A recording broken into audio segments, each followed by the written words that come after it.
선악과를 만드셨나? 라는 제목입니다. 제가 이제 수요 예배 때 이제 은혜가 나로 그리스도를 닮게 한다는 제목을 가지고 설교를 했는데요. 이 대주제는 어떤 주제냐면요. 하나님의 주권과 인간의 책임이 과연 어떠한 관계가 있는지를 우리가 더 파악하고 또 삶에 적용하는 것이 이 대주제입니다. 그런데 오늘 제목은 이것이에요. 하나님은 왜 선악과를 만드셨나? 굉장히 궁금해하는 주제기도 하고 또 참 이해하기 참 어려운 주제기도 합니다. 사랑하는 성도님, 성경을 읽거나 신앙생활을 하다 보면요, 머리로는 이해가 되는데 가슴으로 와닿지 않을 때가 있고 그런 주제들이 있습니다. 그런데 오늘 나누려고 하는 주제가 바로 그런 주제인 것 같습니다.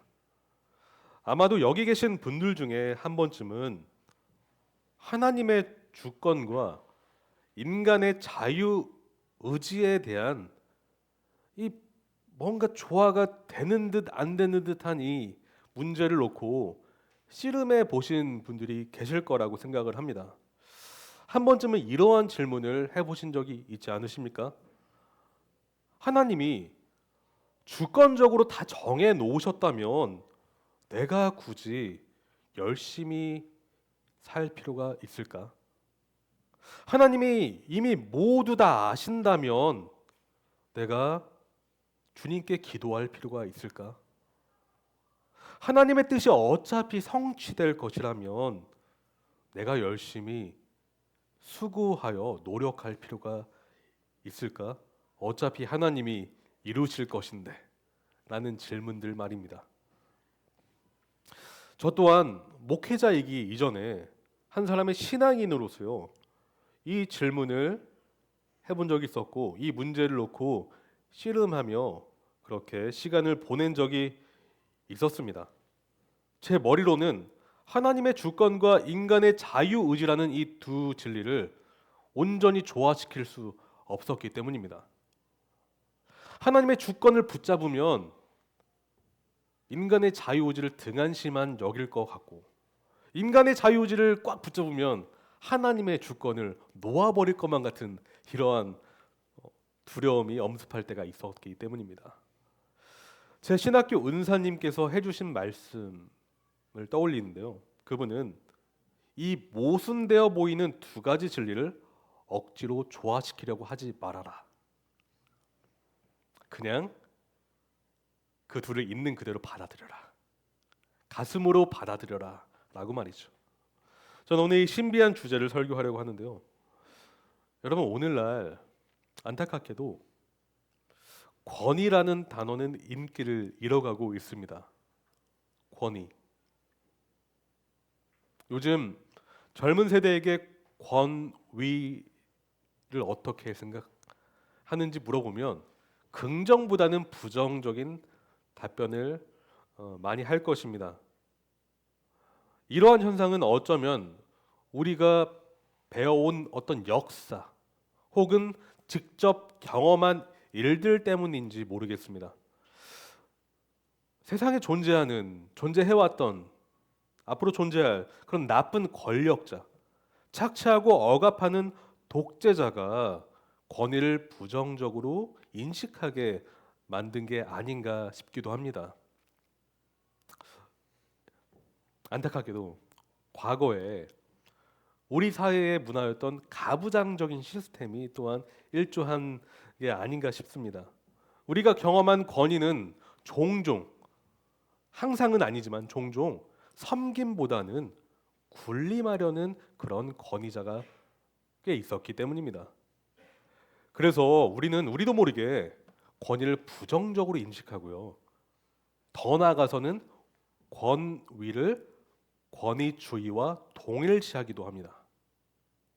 하지만 여러분, 권위는 본래 부정적이지 않습니다.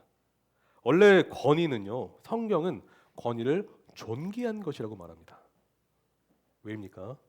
그 이유는 권위는 하나님에게서 나온 것이기 때문입니다. 하나님의 권위와 주권은 우리 불완전한 인생이 가지고 있는 권위와 주권과는 다릅니다. 주님의 권위는 위엄이 있고 고귀하며 심지어 아름답기까지 하기 때문입니다. 왜냐하면 그분의 권위는 항상 온전한 은혜로 휘감겨 있습니다. 하나님의 권위는 항상 따뜻한 친절로 뒤덮여 있습니다. 하나님의 권위는 항상 남의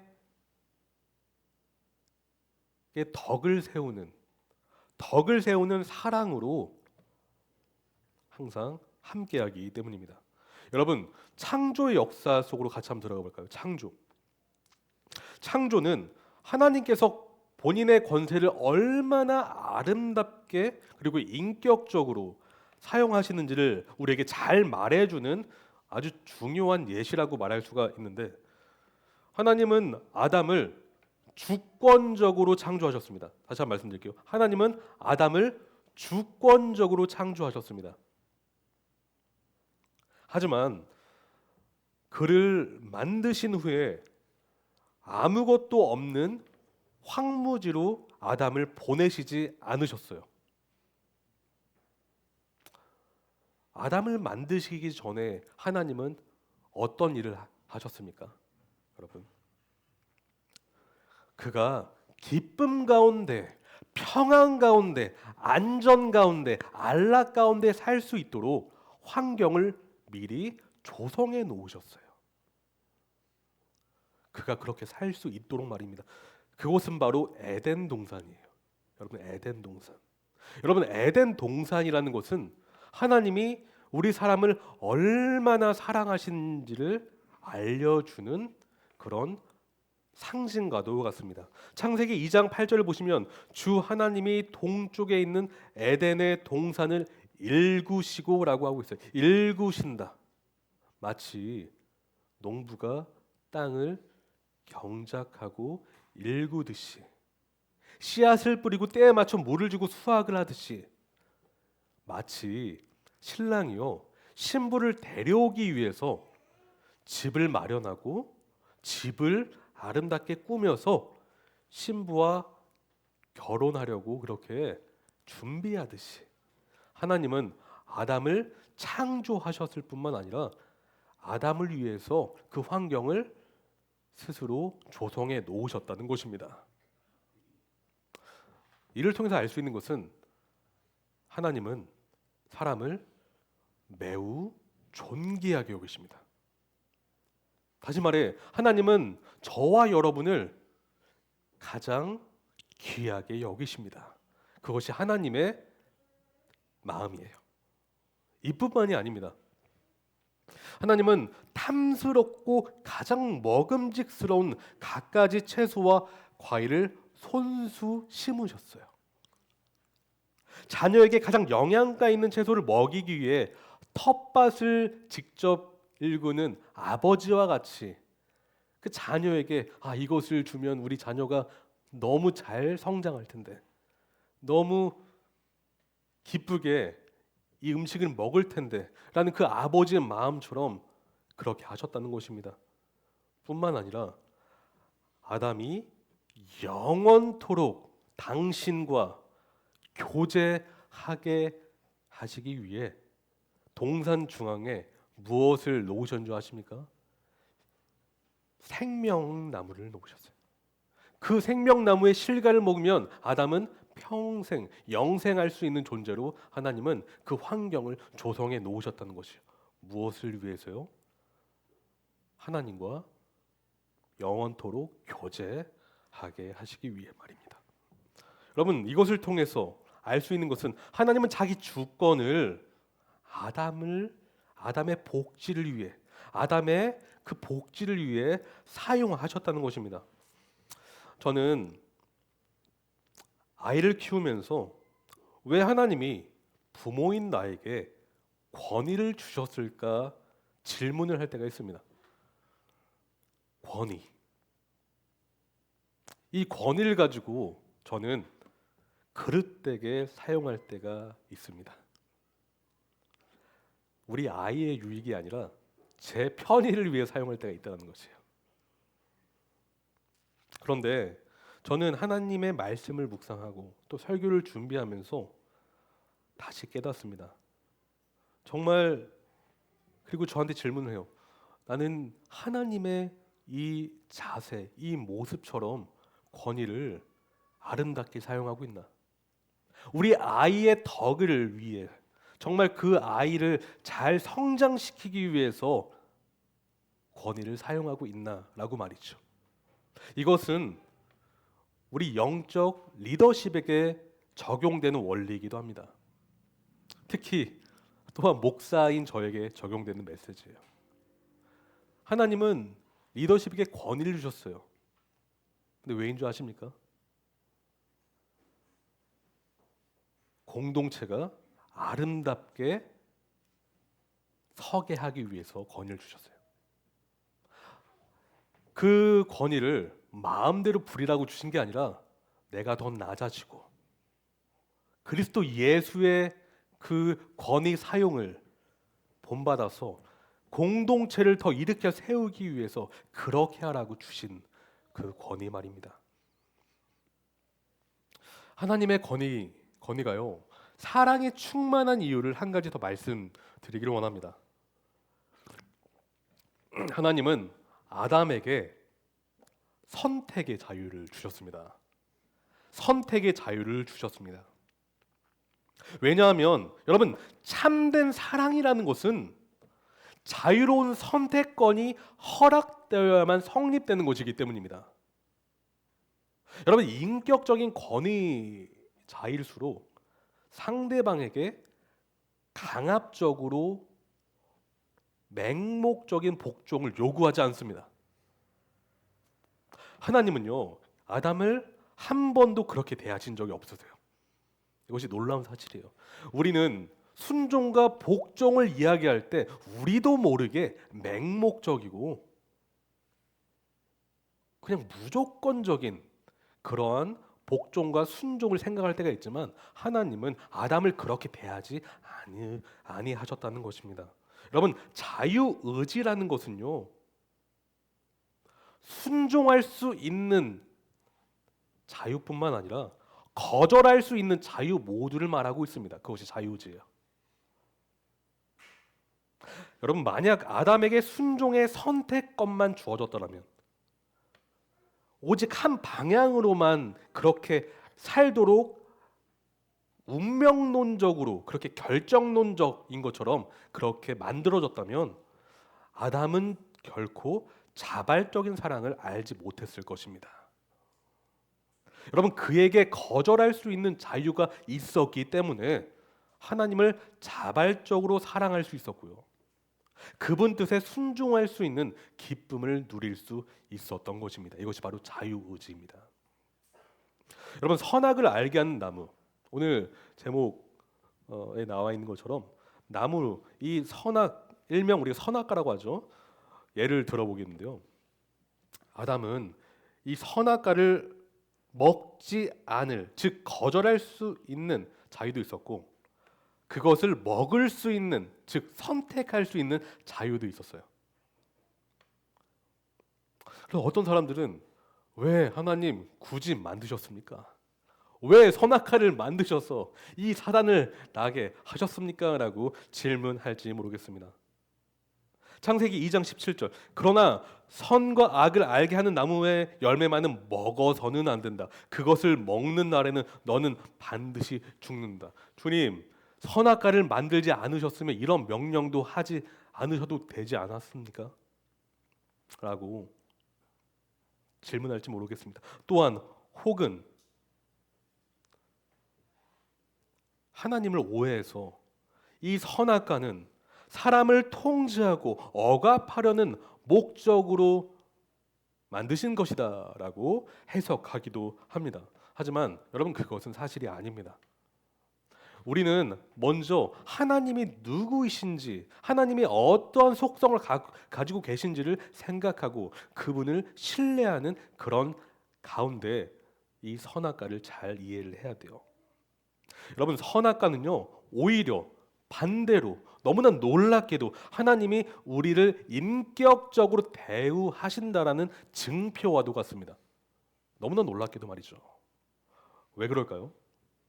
주님은 우리를 버튼 하나만 누르면 감정 없이, 의지 없이, 생각 없이 작동하는 로봇과 같이 만들지 않으셨어요. 하나님은 기계적인 복종이 아니라 인격적인 사랑에서 우러나오는 순종을 우리 사람으로 하도록 창조하셨다는 것입니다. 하나님의 뜻을 선택하는 것과 하나님의 뜻을 거절하는 것, 여러분, 이 양쪽의 자유가 우리에게 주어져야만 하나님의 뜻을 선택하는 것이 가치 있게 되는 것입니다.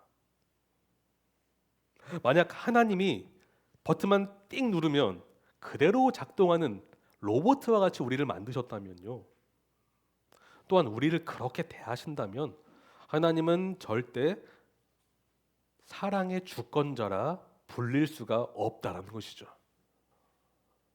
여러분, 한번 생각해 보십시오. 만약 권세 있고 힘이 있는 어떤 남자가 있다라고 가정해 봅시다. 그런데 그가요, 어떤 여자를 너무나 좋아하게 됐어요.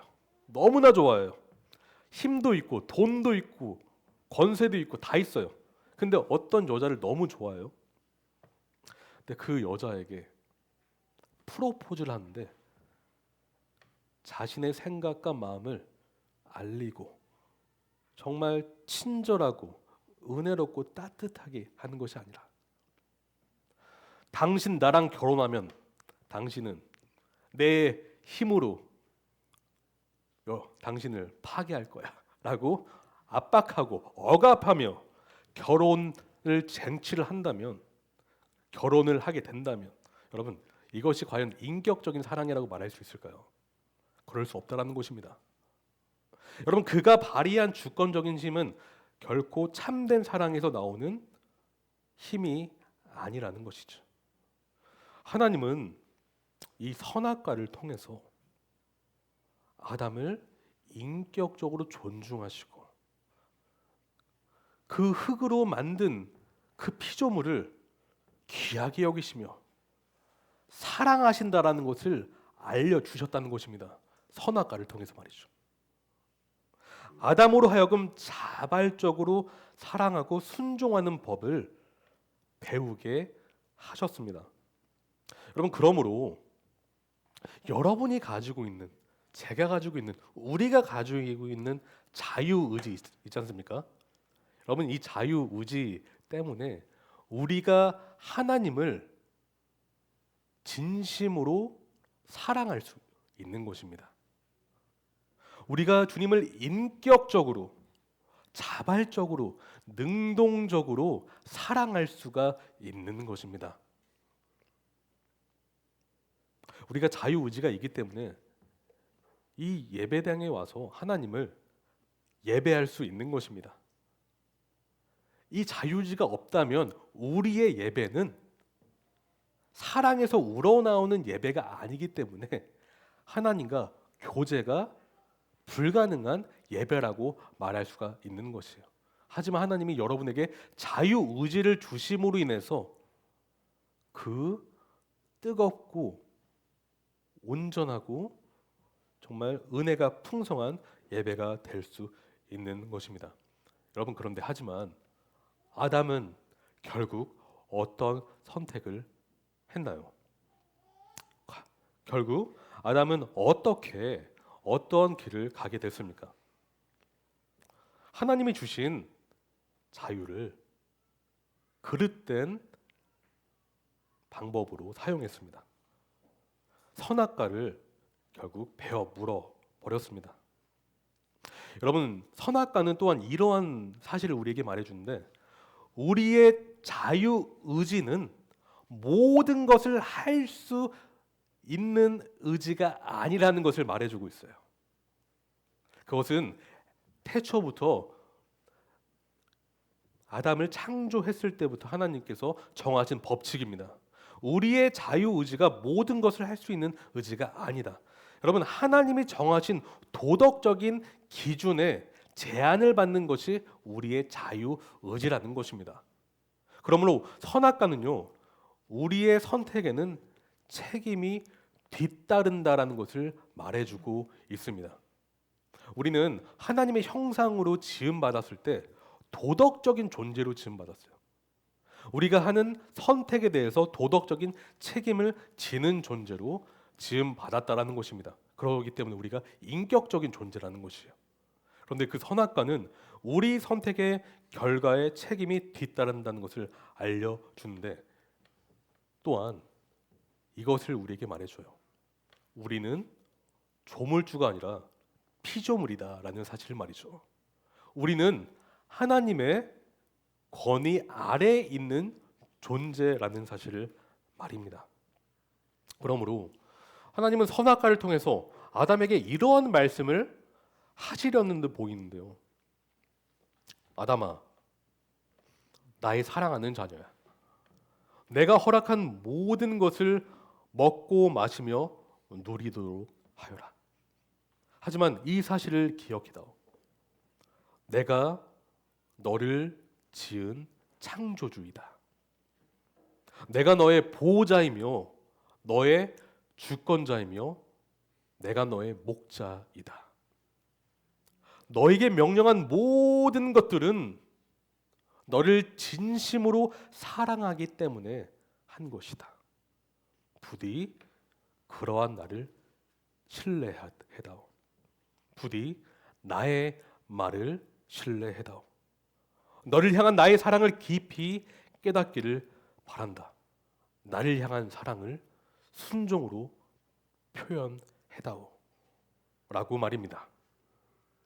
하지만 안타깝게도 선을 선택할 수도 있고 악을 선택할 수 있는 자유의지를 가지고 있었던 아담은 결국 하나님의 뜻을 거절하기로 선택을 합니다.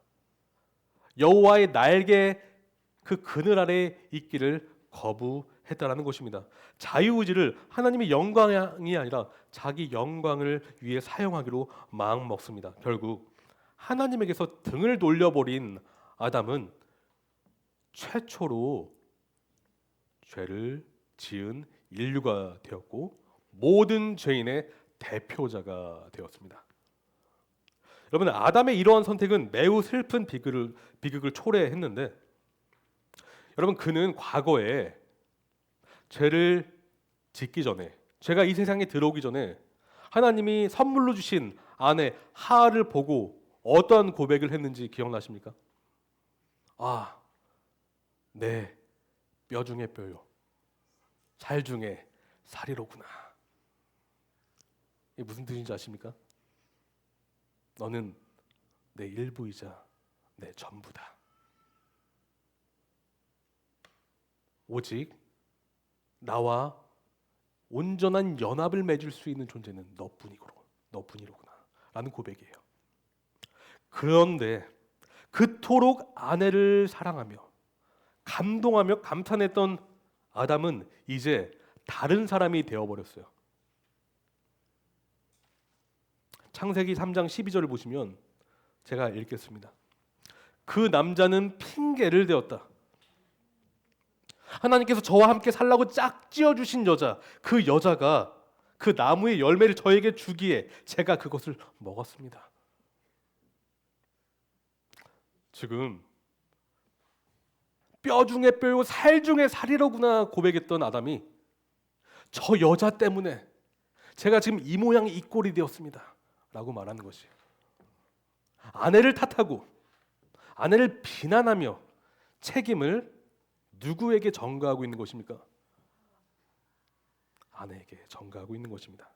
그런데 아담의 진짜 속내는 이것이었어요. 하나님이 아내만 안 주셨더라면, 하나님이 제 갈비뼈를 취하지만 않으셨더라면 제가 이러지 않았을 텐데. 누구를 원망하는 것입니까? 하나님을 원망하고 있습니다. 지금 하나님을 원망하고 있습니다. 당신이 주신 여자 때문에 이렇게 된 것입니다. 왜 그리고 선악과를 만드셨습니까? 왜 저에게 악을 선택하게 하셨습니까? 하나님, 당신 때문에 제가 죄를 지은 것입니다. 라고 말하는 것이에요. 여러분, 너무 슬픈 장면이라고 저는 생각해요. 너무나 비극적인 장면입니다. 과거에 아담은 하나님을 사랑했고 하나님을 경배했고 그분과 너무도 친밀한 교제를 맺었는데 지금은 그분을 원망하고 있어요. 그분을 원망하고 있습니다. 하나님은 아담을 한 번도 사랑하지 않으신 적이 없는데 아담은 이제 그 사랑을 의심하고 있고 부정하고 있습니다. 하나님은 그를 항상 인격적으로 대우하셨는데 아담은 이제 그 하나님께 왜 저를 인격적으로 대우하셨습니까? 라고 따져묻고 있습니다. 그런데 여러분, 아담의 모습이 우리의 모습과 닮아 있지는 않습니까? 배우자를 탓하고 직장 동료를 원망하며 우리 공동체의 형제, 자매에게 책임을 전가하는 그런 모습이 우리에게 있지는 않습니까? 그런데 여러분, 그 책임 전가의 최종 대상은 결국 하나님이라는 사실이 참 우리의 마음을 더 아프게 합니다. 여러분, 그렇다면 어떻게 우리는 제자리로 돌아갈 수 있을까요? 어떻게 하면 하나님께서 자유롭게 명령에 순종하는 그때, 그 에덴의 때로 돌아갈 수 있을까요? 하나님께서 우리에게 주신 그 형상을 어떻게 회복할 수가 있을까요? 저는 세 가지를 제안드리기를 원하는데요. 먼저는 여러분, 우리는요, 먼저 우리의 영적 무능력을 인정해야 합니다. 우리는 우리의 영적 무능력을 먼저 인정을 해야 합니다. 아담의 후손인 우리 사람의 마음 안에는 뭐가 시퍼렇게 살아있는 줄 아십니까? 죄가 시퍼렇게 살아있는데요. 여러분, 원죄라는 것은요, 이러한 두 가지 의미가 있어요. 아담이 처음으로 지은 죄가 원죄고요. 둘째는 이것이요. 그 죄가 모든 인류에게 전가가 됐는데 우리의 부패한 죄성이 또한 원죄예요. 우리의 부패한 죄성이 원죄예요. 그래서 성경은 모든 사람이 날 때 죄인이라고 말하는 것입니다. 왜냐? 우리의 대표자가 누구이기 때문에요? 아담이기 때문에. 아담이기 때문에. 그러므로 원죄는 우리 모두의 것이며 우리가 태어날 때부터 소유한 본성이라는 것을 우리가 거부할 수가 없다라는 것입니다. 왜냐? 성경은 정확하게 그렇게 진단하고 선포하기 때문에. 이 말은 우리는 태어날 때부터요, 죄를 지었기 때문에 죄인이 된 것이 아니라 죄인으로 태어나기 때문에 죄를 짓는 것입니다. 이 존재적인 우리의 정체성을 스스로 바꿀 수가 없다라는 것이 굉장히 안타까운 현실이에요. 여러분, 죽은 시체가 스스로 아무것도 할 수 없듯이 영적으로 죽은 자는 스스로 영적으로 선한 일을 할 수가 없습니다. 여러분, 타락한 자유의지는 오직 어디를 향한 줄 아십니까? 죄를 향하게 되어 있습니다. 이것이 바로 원죄의 결과이자 모든 인생이 처한 영적인 현실이라는 것이에요. 그러면 여러분, 우리에게는 무엇이 필요할까요? 하나님의 은혜가 필요한 것입니다. 하나님의 은혜가 필요한 것입니다. 여러분, 우리의 문제의 유일한 해결책은 우리 인간에게 있는 것이 아니라 주권자의 도우심에 있다라는 것입니다. 흙으로 사람을 지으신 하나님만이 저와 여러분을 다시 태어나게 하실 수 있습니다. 여러분, 혹시 거듭남에 확신이 없는 분이 계십니까? 유일한 방법은 이것이요, 주께 도와달라고 요청하는 것입니다. 주님, 저는 제 무능력을 인정합니다. 주님, 저 스스로에게는 길이 없고 해답이 없습니다. 하지만 오직 하나님께만 길이 있음을 이 시간 고백합니다. 다윗이 그토록 주님을 간구하며 애원하며 주님을 붙잡았듯이 저도 주님만을 붙잡습니다. 주님, 제 마음을 새롭게 창조하여 주시옵소서. 오직 주님만 그렇게 하실 수 있습니다. 주님, 도와주십시오. 그 자에게 하나님은요, 놀라운 은혜의 역사를 경험하게 하실 것입니다. 그 다음에 제안은 이것인데, 여러분, 우리 모두는 책임을 전가하는 자리에서 멀리 떠나야 됩니다. 우리 모두는 책임을 전가하는 자리에서 멀리 떠나버려야 합니다. 여러분, 아담의 모습을 다시 한번 떠올려 보겠습니다. 그가 죄를 짓기 전에는 하나님과 가까이 있기를 원했는데요, 죄를 짓고 난 다음에는 어떠한 줄 아십니까? 하나님 그 임재로부터 그는 멀리 떠나기를 원했어요. 숨기를 원했다는 것입니다. 여러분, 죄 지은 사람은 항상 숨어요. 숨습니다. 이것이 변함없는 그런 죄 지은 사람의 모습이에요. 하나님의 얼굴을 피해 그는 나무 뒤로 숨었고, 주님을 대면하게 됐을 때는 핑계를 댔습니다. 또한 책임을 전가했습니다. 이를 볼 때 모든 죄인은 아담의 후예가 맞습니다. 그런데 바울은요, 로마서 5장에서 그 아담을 누구와 대조하고 있어요. 그분은 바로 둘째 아담의 실패를 회복시키며 아담이 저지른 모든 죄악을 해결하러 오신 둘째 아담이신 예수 그리스도를 바울은 말하고 있는데요, 우리 다 같이 로마서 5장 19절을 보실까요? 로마서 5장 19절입니다. 로마서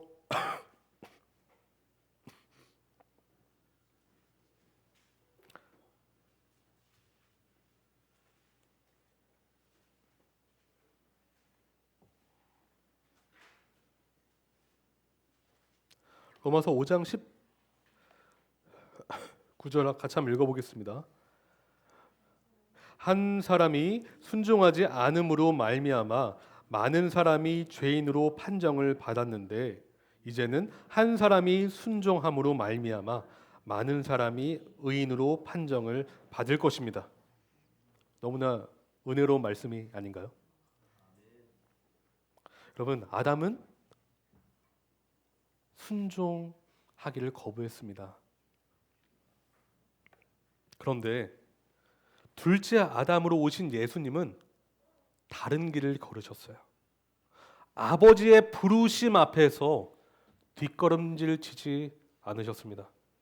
여러분, 예수님은 아버지의 명령에 아멘으로 화답하셨어요. 그래서 바울은 빌립보서 2장 8절을 통해 예수께서 자기를 낮추시고 죽기까지 순종하셨다라고 말하고 있습니다. 우리 주님은 아버지의 부르심에 핑계를 대거나 책임을 전가하지 않으셨어요. 오히려 책임을 떠안으셨습니다. 아담은 자기 목숨을 위해 숨기 바빴습니다. 하지만 예수님은 저와 여러분을, 아담의 후예인 저와 여러분을 살리시기 위해 죽음의 용광로 속으로 걸어 들어가셨다는 것입니다. 사랑하는 성도님, 그럼 우리의 본성은요, 아담에게서 물려받은 게 확실해요. 그러나 우리는 그리스도 예수를 믿음으로 구원을 받았습니다. 이제 우리의 대표는 아담이 아니라 둘째 아담이신 예수 그리스도라는 사실을 기억하십시오. 여러분, 우리는 그러면 누구의 길을 따라가야 될까요? 아담입니까? 아니면 예수님입니까?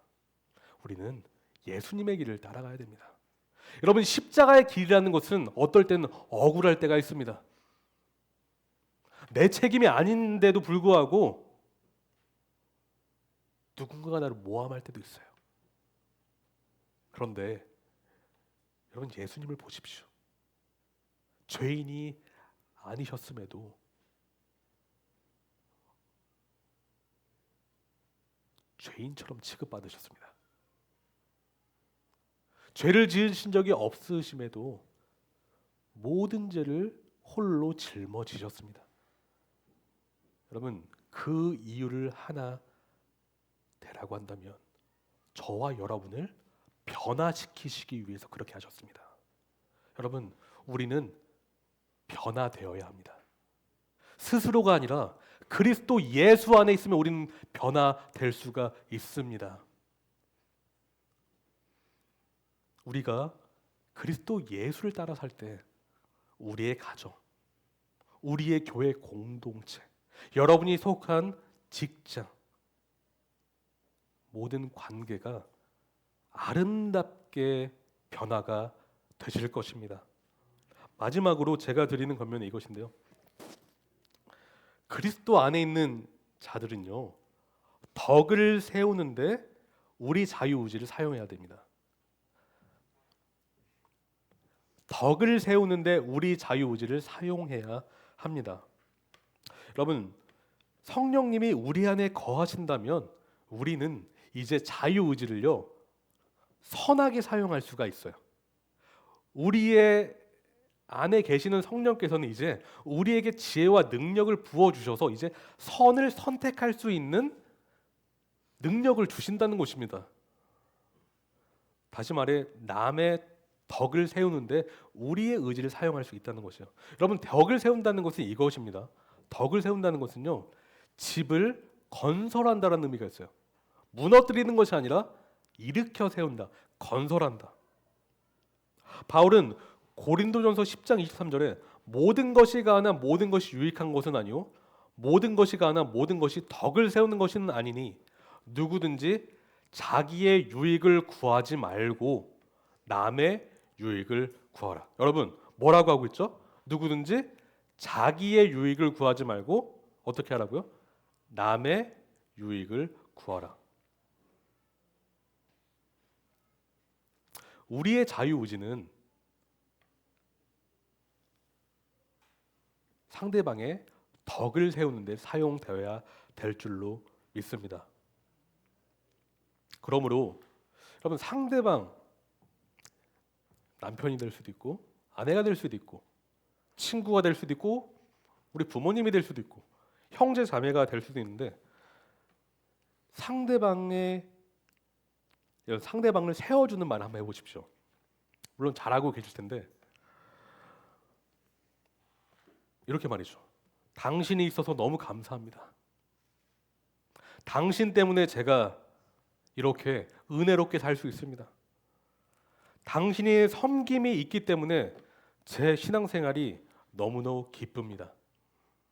당신의 헌신 때문에 우리 교회가 아름답게 건설되고 있습니다. 당신의 은사로 인해서 제가 큰 혜택을 누리고 있습니다. 이러한 세워주는 말이죠. 여러분, 말 한마디가 우리 공동체를 바꿉니다. 우리 관계를 바꾸고요. 우리 공동체가 더 아름다운 공동체가 될 수가 있습니다. 저는 오늘 왜 하나님은 선악과를 만드셨는가 라는 제목으로 설교를 했습니다. 여러분, 하나님은 왜 선악과를 만드셨어요? 우리를 인격적으로 대우하시며 사랑하시기 때문에 만드셨다는 것을 기억하십시오. 하나님은 여러분을 사랑하십니다. 우리 그 사랑에 응답하는 삶을 사는 우리 주님의 교회 한 분 한 분 되셨으면 좋겠습니다. 이제 설교를 마칠 것인데요. 다 같이 기도하셨으면 좋겠습니다.